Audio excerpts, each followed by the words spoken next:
चांदनी गांव की शांत रात। एक समय की बात है। पहाड़ों के बीच बसा एक छोटा सा गांव था, चांदनी गांव। ये गांव अपने नाम की तरह ही शांत और सुंदर था। शाम ढलते ही जब चांद आकाश में धीरे धीरे ऊपर चढ़ता तो उसकी चांदनी पूरे गांव को चांदी सी चमक से भर देती।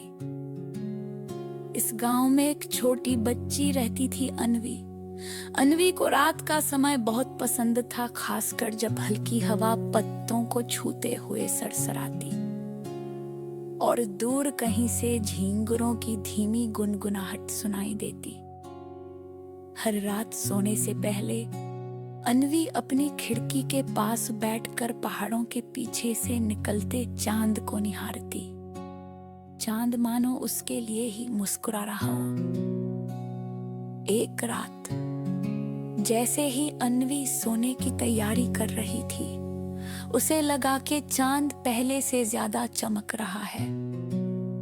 उसने खिड़की खोली तो एक नरम सी चांद की किरण खिड़की से अंदर आई और उसके कमरे में फैल गई।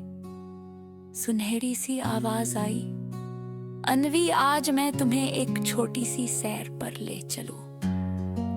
अनवी धीरे से मुस्कुराई और बोली, हाँ, लेकिन मुझे डर नहीं लगेगा। किरण बोली, जब तक चांद तुम्हारे साथ है तुम्हें किसी बात का डर नहीं। और जैसे ही उसने अनवी का हाथ पकड़ा, कमरा एक हल्की सी रोशनी से भर गया। अनवी खुद को हवा में तैरता हुआ महसूस करने लगी। अगले ही पल वो एक चमकते बादल पर बैठी थी।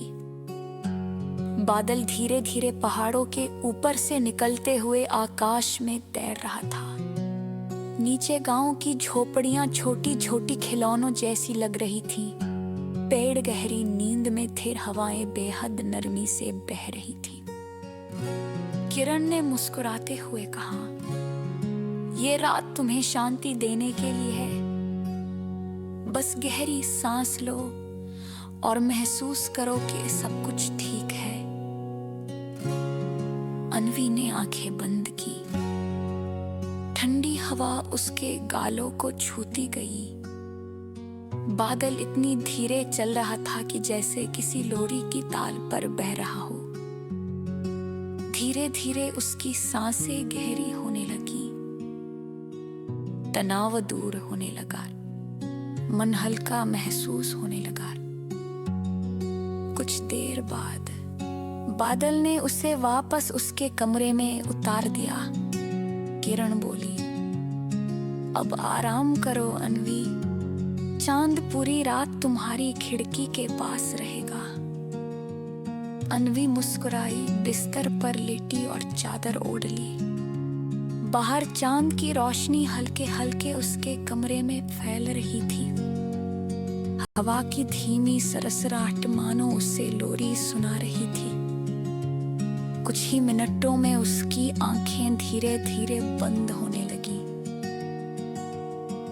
और वे गहरी शांत नींद में खो गई।